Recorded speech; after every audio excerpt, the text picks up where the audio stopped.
Hello! Today we are here to talk about Star Tycoon. Now this just came in. It was a Kickstarter or crowdfund from some source. Kickstarter. Yep. That I backed a long time ago, and I'd forgotten about it. The CEO pledge is what you got. I completely forgot about it. So, but we'll get into the pieces here in a moment. But before we do that, make sure you hit the subscribe button and the notification bell down there, because you don't want to miss any of these. We got a ton of Kickstarters that come in lately, or games we ordered that have come out. Right. So we're trying to slowly make our way through it, along with a bunch of previews that we've been getting. And then we got Gen Con coming up. And Gen Con coming up. Yeah, I just placed my event orders. Hopefully you got yours, what you wanted. Yep. So, we'll see you there, because I know I didn't. Yeah, Somebody had to get them. Big game night, about it. Yeah, I still have not yet. I have still yet to play Blood on the Clock Tower, and I couldn't get a Battlestar game in. I keep trying. I'm going to take it with me again. Hopefully, I'll get walk-ins to play it. Yeah. So, but besides that, let's get into this game. Rob, what can you tell us about it? So, as Randy mentioned, it's a 2024 release. The overall rank is 15,205. It's rated as 7.2. Plays 1 to 4 people it's got a broad range, 25 to 100 minutes. Ages 14 and up, which I don't know.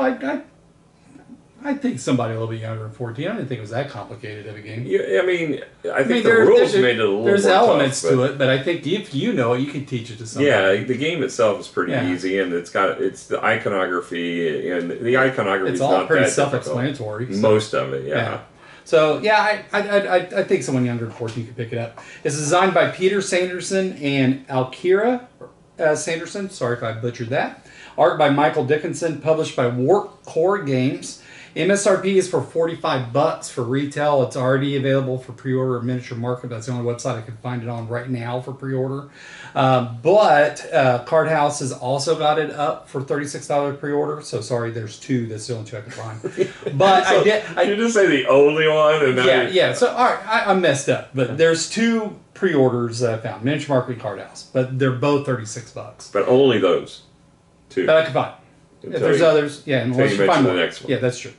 Now, I did go on the Kickstarter website to see how much your version was, which is the CEO pledge, and it was $74. Okay. So that's how much it would have been. So basically, I'm paying twice as much. I don't know if it's... I mean, I like the pieces I got, but I don't know if it's worth twice the price. I don't know. Those acrylic pieces are pretty nice. Yeah, these acrylic pieces are really the big selling point. But there we go. So, as we mentioned, these acrylic pieces, they replace all the cardboard bits in the game, and I guess the playmat, too. The playmat is stitched. It's a nice, and it's very colorful. I like the color, the bright purples and reds and pinks and blues. It's pretty. Yeah.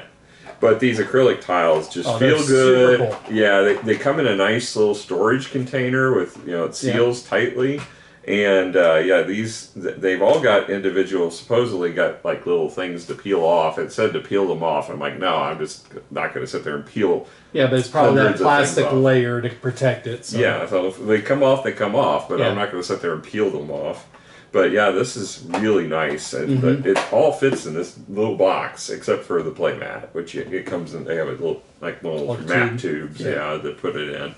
But yeah, I mean, it's highly portable in this form. You don't really need the playmat, but it's nice to have. Cardstock's got a little bit of a linen finish. It's not real evident, but it's got a little bit of it to it there. Now, I don't know if you sleeve them, if the cards... If it'll fit. Well, it's got... There is a lot of cards. I mean, this is a card game. It has a nice storage container in here for the cards, too, but I'm not sure how tight they're going to be in there. It's... there's a little space. I think there's space for sleeves, which is cool. Yep. So all in all, a good thought out box design and storage design. We got a nice cardboard inlay for tracking the market, which is really nice. And it barely fits in the box, so it's like when you get it out, it's like tight to get it out. It's hard to you have to. That could be a good thing. With no fingernails, it's hard to get it out of there. But that could be a good thing. It holds everything else in place. It definitely does, but then when you try to get it out, it holds everything else in place. You almost have to dump it out, and then I'm afraid this is going to come off and go all over the place. Yeah, so... You got a neat little first player marker. Yeah. So it looks like someone holding a basketball. But I think it's supposed to be a son. I don't think it's Kareem doing a dunk. I don't think so, but that's what it looks like. Okay. So, yeah, it definitely looks like someone holding... It's supposed to match the star on the cover. Yeah. So, yeah. That's a really big hand if it could hold a star. But with this version of it, I really think they've done. Also got embossing it's an inlay board, which I'm glad it is. It's really cool, and it has the embossing where it's got shiny. You can see it from the sides.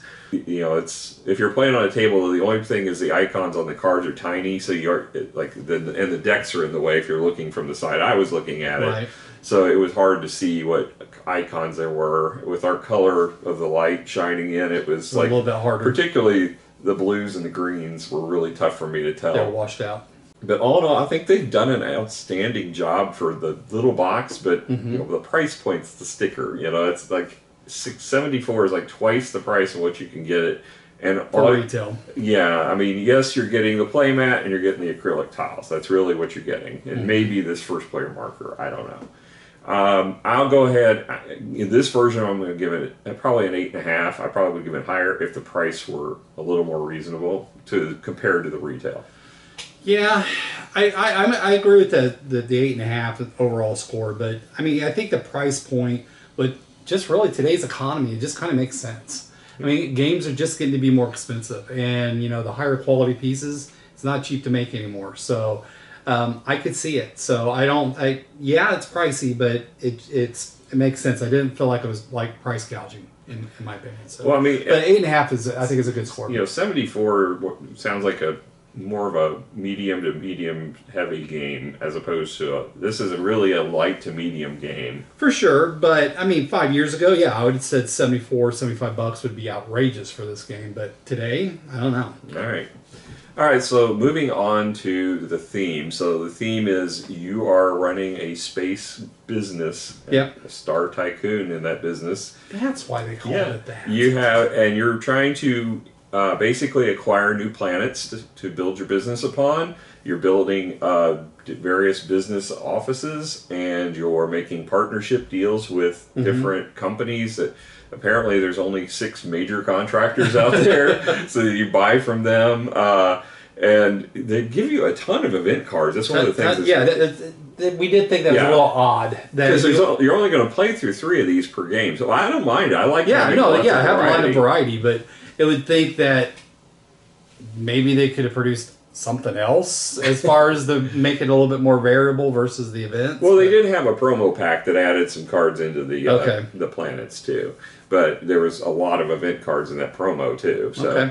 But still, it's really cool. Yeah, so it's an economy game because you've got the board that manages the various different types of resources, and you're exchanging, buying them, and selling them, and it drives the prices up and down. Right. So it's a very light economic game, but it's also basically you're building a tableau of cards that you're trying to get victory points from. Right.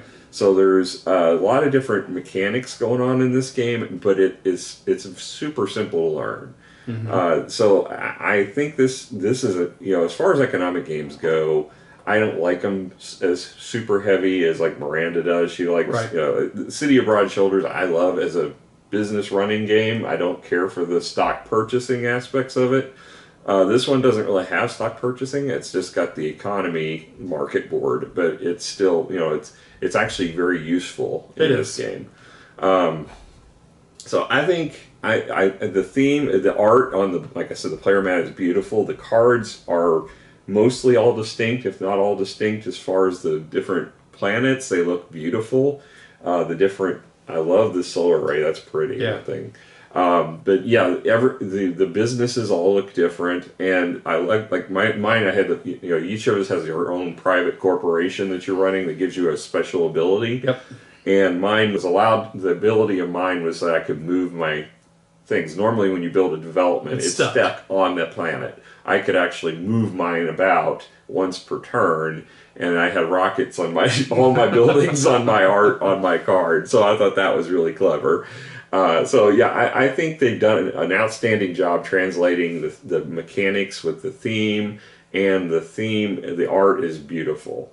I will probably go ahead and give this one thematically, I'll give it an 8.5 too, I think. I love the artwork. I mean, there is some repetition in the artwork, like there's an agricultural card, and that agricultural card, the art's the same, but there's not that many, so you don't see a whole lot of repetition. So I really like the artwork. I think it's spot on. I like the quality of the components. I think that adds to the feel and to the theme of the game as well, because the clear acrylics kind of gives it a little bit more of a high-tech feel to it to me versus cardboard. I think I'm a little bit higher. I think I'm going to go a 9. I really like the theme. All right. Moving on to the rulebook. So the rulebook is 24 pages. The cover matches the box. It has a component count and pictures, which is always nice. Yeah. It's got little blurbs. I enjoyed that. Yeah, there's a lot of humor in it. Yeah, there's a little kind of a robot, they call it business bot, that is supposedly helping you as you go through the book. It doesn't. But it doesn't, it makes, it's not really jokes, but it's kind of a little lighter touch to the book. But he was reading it. There was some funny stuff in there. Yeah. It's not like the Galaxy Trucker, the humor in that or anything. But yeah, it's got touches. But what was odd about it is right on page 6 and 7, there's these pictures kind of explaining the different, I guess, actions. But you haven't got to the actions yet, so it's out of place. It's just these random pictures stuck here. So the layout wasn't. It was poorly. Yeah, I don't understand why they decided to put this here, because it's right after the components and the setup, and then you have these kind of pictorial versions of what, and it's I guess it's a lookup guide because it tells you which pages to reference for this, but there's no.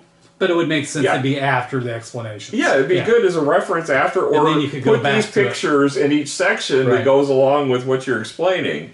But to have them just stuck in here, it's like, this was very off-putting as you're going through. It's like you're expecting when you turn the page, it's going to start explaining the rules. And then you get these 2 pages of pictures, and then you get the how to play after that.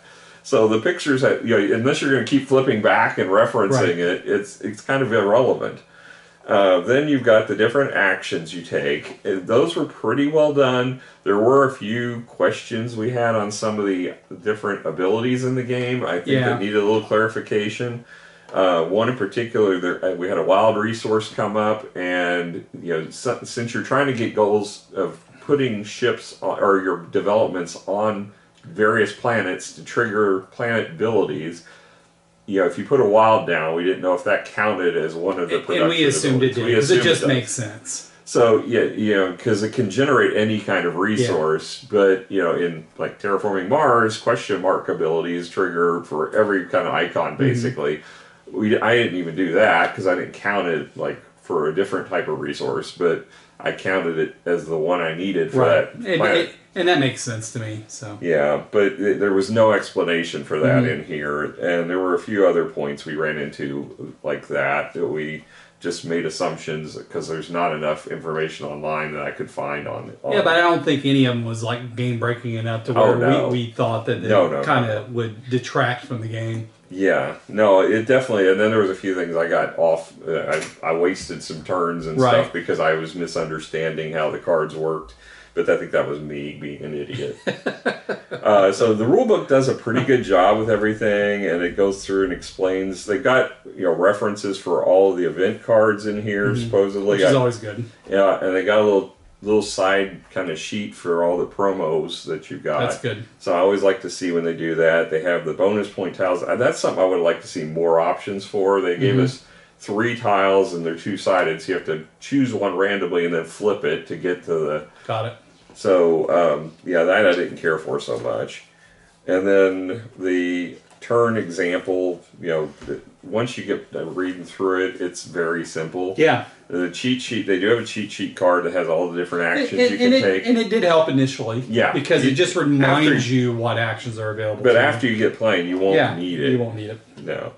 And then your scoring, and that's where I think it falls flat the most, is the scoring, because it doesn't really, it gives you a pictorial example of somebody's hand and how many points it's worth, but it doesn't step you through, okay, this is how you score everything.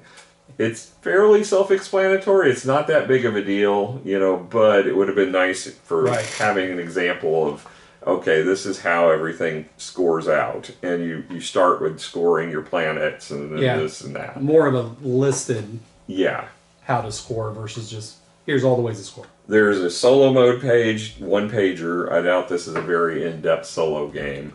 And then there's a page of variants, which I definitely want to read through and try to see if these actually have any relevance. One of them is going to be Miranda's family's favorite because it adds another round to the game. I don't know. The game's pretty long. No, I think it's just the right length as it is. And then on the back, there's a nice reference. This would have been nice to have had for everybody.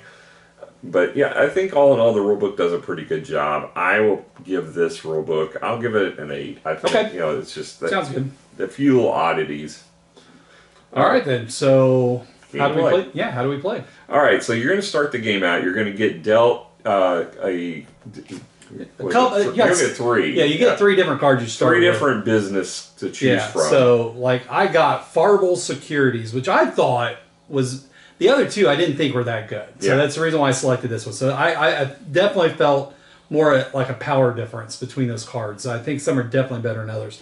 It allows you to actually reserve cards. You can only hold 1. This allows you to hold up 2 and do a bonus action, which is really nice. But most importantly, it also has 6 resources pictured at the top. So and those are 6 starting resources that you will get. Which is huge. Yes. You have to have those to be able to start anything in this game. And in addition, you will get a home, basically business that you will development that you will build onto your starter planet. It's called an OmniForge. The starter planet you get is really just kind of give you kind of a scoring in your tableau total. But that's more random though. Yeah. So I didn't know which one I was going to get on here, but the OmniForge is the same for everybody, right? No, everybody has different production from it. Oh, okay. Yeah.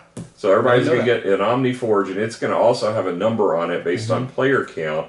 And this was odd because there's numbers 1 through 6, but it's a 1 to 4 player game. So I don't understand why it went up to 6 because it said choose the numbers that are up to the number of player count. So why have a 5 and 6 in here? That's a good question. And the other thing, because I thought it was a 6-player game because I saw that, and then then when I went back and looked, not only that, you're supposed to deal out 3 of those cards that to be your home alien race or whatever business or whatever business, and there's not enough for 6 people to have 3 of those I remember cards. you asking that. That's why I asked it because I was like, why have 1 through 6 on these? But there's not enough if it's only a 4-player game. It didn't make any sense, So I think maybe there's some confusion there for whether we should have shuffled all of them in and dealt whoever or maybe got the highest they number. already planned for expansions and just didn't, kind of explain that. Yeah, it's really odd that they did that. It's like if you just had whoever had the highest number went first, right? You could have shuffled all of them in, eliminated that. Yeah, but it still has there's no reason for 6 cards there. Right. So you're going to get, like I said, the business that you're going to pick 1 of 3 of. You're going to get a starter planet, which is going to give you a goal that's basically scoring 3 points if you have the most production of a specific type. And then you're going to get your starting production from the business that you chose. Yeah. So you'll end up with and the OmniForge is going to give you 2 more production. So you start with 8. You'll start with 8 resources, but of those you will only regenerate 2 of them from your OmniForge. And which the OmniForge actually it gives you beginning of round production, but also it's an action you can trigger, and it's the only action you can trigger that generates more production during the game because you'll collect more cards that produce at that beginning of the round.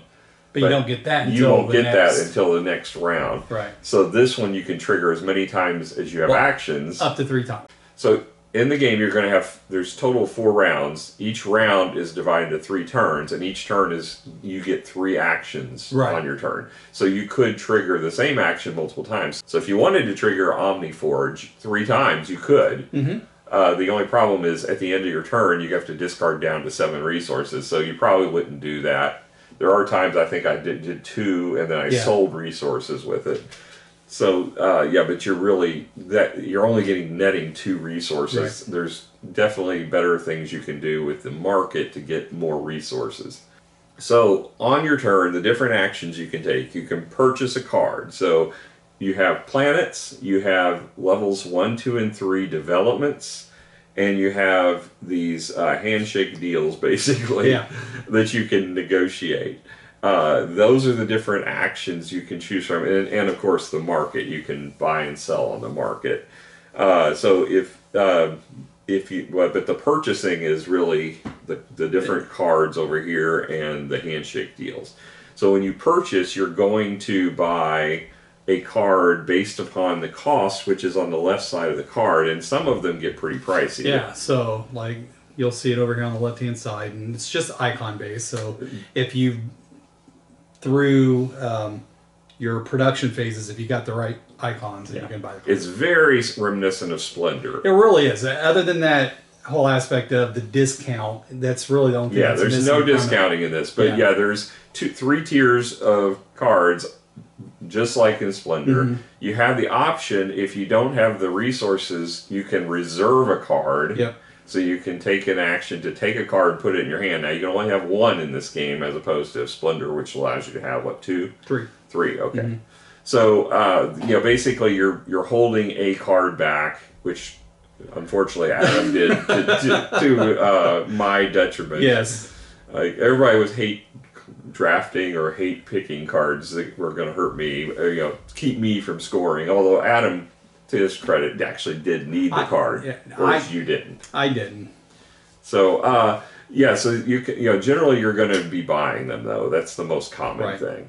And if you do reserve, you can take a purchase action later to buy the card that you have in reserve. You still have to pay the same price, though. So it's whether you have it currently in place or you just want to hold it to make sure you get it later. Now, as far as the thematic part of the cost, I think it's fairly random. It didn't really make a whole lot of sense other than the planets. Yeah. So the planets thematically made a lot of sense because they all cost one little spaceship. Well, icon. some of them cost more. Yeah, but at least one. But at least that made sense thematically, that you had to have a spaceship to get to the planets. So cost-wise, I thought that was a neat little piece of flavor that they added. And speaking of the planets have several different significances to them. So first of all, they have pictured on them a number of hammers. That's how many developments you can build on that planet. So your starters give you 3 development spots. But one of those is taken up with the Omniforge. So you've got really 2 additional spots. So you're going to quickly need planets. But additionally, they're going to give you a scoring potential that's planet-based, whereas the one you started with was based upon your global. Right. There may be some global ones in there, too. I don't know. Yeah, we haven't seen them if there are. But the planet ones are only evaluating what's attached as a development to that planet. So having you might have it say you got to produce a blue, green, and a purple resource. Well, if in your productions that you attach to it from development cards, you have to have 1 blue at least, 1 green, and 1 purple in that case. If you do, then you've met the criteria. You will get the victory points for that planet. So getting ones that match that, but there's also a your race that or your business you took at the beginning has a goal on it as well that is going to be worth points. In my case, I had to get basically void ones, they call them. They look like desert icons, but it's actually called a void.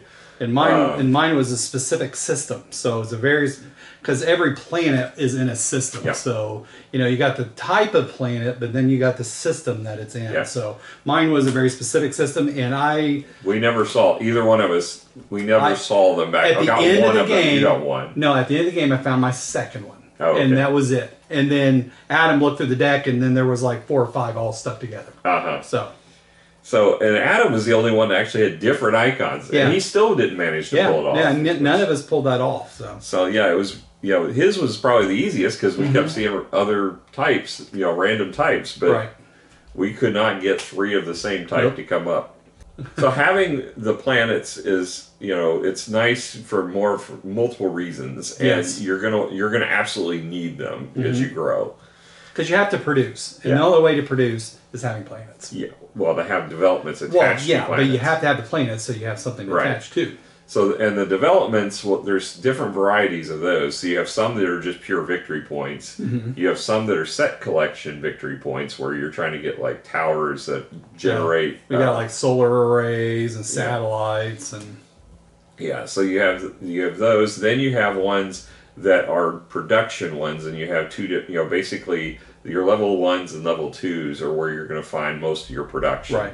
Your level 3s do kind of a combination of production and also giving you victory points. Or a special ability. Yeah. So like this one looked really neat. Hard to get because it required a bunch of illegal goods to get it. But it allows you to be able to steal any resource from any opponent. So that's a pretty big deal. Yeah, and the illegal goods are the one thing I was kind of disappointed in this game, because it's a neat concept and I think they should have explored it further.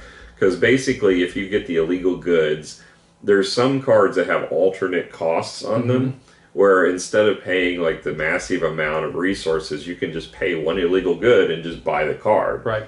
The problem is illegal goods, when you acquire them, take up, you can't discard those illegal goods. Yeah, you can't sell them to the market. Or There's they're stuck there. You're stuck there. So if you, at the end of your turn, when you have to discard down to 7, you're stuck with those illegal goods. Right. Which begs the question, which also was not in the rules, what if you've accumulated 8 illegal goods? You can't discard anything. Yeah. What happens? You've got to go down to 7. There's nothing in the rule book about that. I'm presuming at that point you would have to discard illegal goods, but I don't know. It doesn't really specify. And there's ways to get rid of them other than using them as a cost, but they're few and far between. Yeah. So you could get screwed. But yeah, I mean, I like the concept of it. I do too. But we didn't see hardly any cards that actually used them. Yeah, I was able to buy one that utilized it, and I had one card that allowed me to get rid of it. Adam had one that allowed him. I never saw a single one. Yeah. And it's like, why get these things that I can't get rid of? Right. So that and the barter in general, which is another action you can take. So moving on to barter. So there's certain cards that have a barter icon on them that kind of look like 3 pink circles. Yeah. Those give you a trade ability that will be... Or smuggle. Yeah, they call them smuggle, not barter. Not barter. Smuggle. So you can basically smuggle goods in and out, and they basically act similar to the galactic market action. But whenever you take a market action, it locks those resources. So you go and do it one time, and then you're not going to be able to trigger that again. And it affects the market. So if you buy, it makes it less. There's less goods, so then it's hard. They're more expensive to buy, or versus selling adds to the market, and makes them cheaper. But with smuggling, it doesn't affect that at all. Yeah, and you can do it multiple times. Yeah, when you do a smuggle action, you can use your own. You can use the one that's on the board, or you can use an opponent's, and it doesn't really affect anything, except if you use an opponent's, you have to pay them a coin as a commission. Right. So you're going to take that action, whatever is printed on the card, and you'll make that exchange. Now, some of them have different things. Like I think Adam had one where you could trade a pink ship and any other good, and get 3 coins. Whereas mine is, you could either buy an illegal good or sell an illegal good for 1 coin. Yeah. So it was, those, you can make those kind of deals. The problem with yours was it made no sense to do it, for me, because if I gained a coin, I was giving it to you anyway. So what's the point? Yeah, other than that wash of getting rid of something that gets you at that 7 point. So I just never got any. Yeah, I played the state and narrow because I don't commit crimes and do illegal transactions. I think they could have fleshed that one out more and had more cards that actually there's a lot more potential for that aspect of the game that I agree, they didn't really take full advantage of it. Yeah. So beyond that, you've got the galactic market, the trading action, which there you can do 2 transactions, and I've seen several games do something similar. You can exchange basically 2 kinds of goods. I think similar to what Concordia does, where you can have 2 different resources you exchange, but you can exchange it multiple times. Right. So as long as you do it all as one transaction. And the market has a given rate. The base is 1 for 1, but if you buy, then it's going to drive it up by 1 level. It doesn't matter how many you buy; it only goes up 1 level. And if you sell, it's going to go down 1 level. And then the event deck, there's a lot of cards that affect the market prices as well. So the market is very central to this game. And very much so. It was the only way I could get energy, which is the money in the game. I was not, up until maybe the last round, I was not able to produce money. No. So the only way I could get money was through the market. And early in the game, I didn't realize how important it was, and I wasn't doing anything with the market.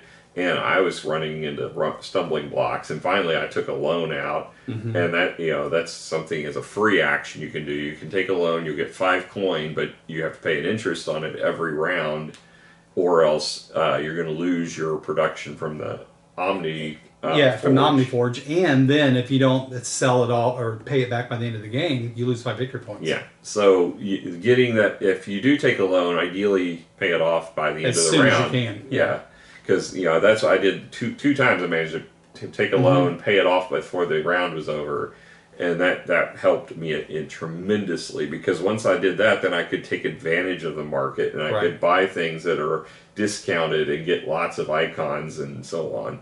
But it early in the game, I was not taking advantage of that at all, and money is hard to come by. Yes, it is. So the market. So is the blue icons. Yeah, well, I think that's just coincidental for the cards.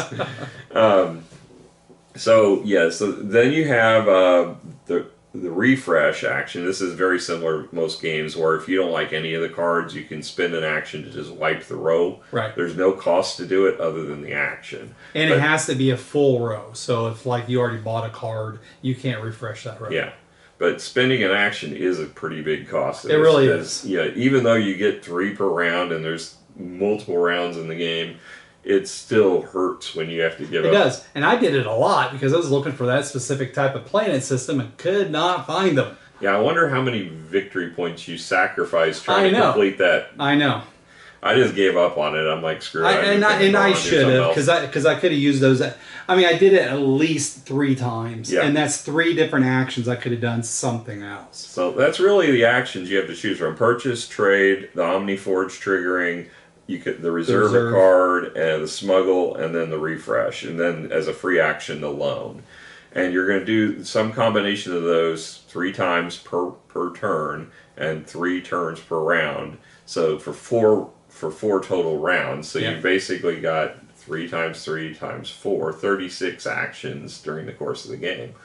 And it still seems like that's not enough, but that's the perfect amount. It really is. Because I really felt like towards that last end of the round, it was like things needed to stop and end, because it was just getting, I don't know, just a little too. It wasn't too long, but it felt like it could have got there. Yeah. So I think it was the perfect. I agree. I think it was the perfect right amount of time. And basically, then at the end, you're going to add up all the different victory points from whether it was a planet that scored you victory points, pure victory points, or any of the different various planet combinations that you needed to have in order to get victory points. And then also, these end tokens are going to give you different conditions. In our case, it was energy credits. So at the end, last thing that Adam and I did on our game was sell as much as we could to get coin, because it gave us more victory points from that. But you still have the limit of 7 at the end of the round. Right. So, the most you could have is 7, which is worth 7 victory points in this case. We only got 4. But still, more mean. Still, it still helped. So, in the end, this was I think... And it was a pretty tight game between you and Adam. I mean, I was at more than 10 points behind, but still, you and Adam had a tight game. Yeah, and I can tell you right now, this is the kind of game I think Miranda is going to love. I think she will love it. I think she'll love it. It's not a very hard to learn game.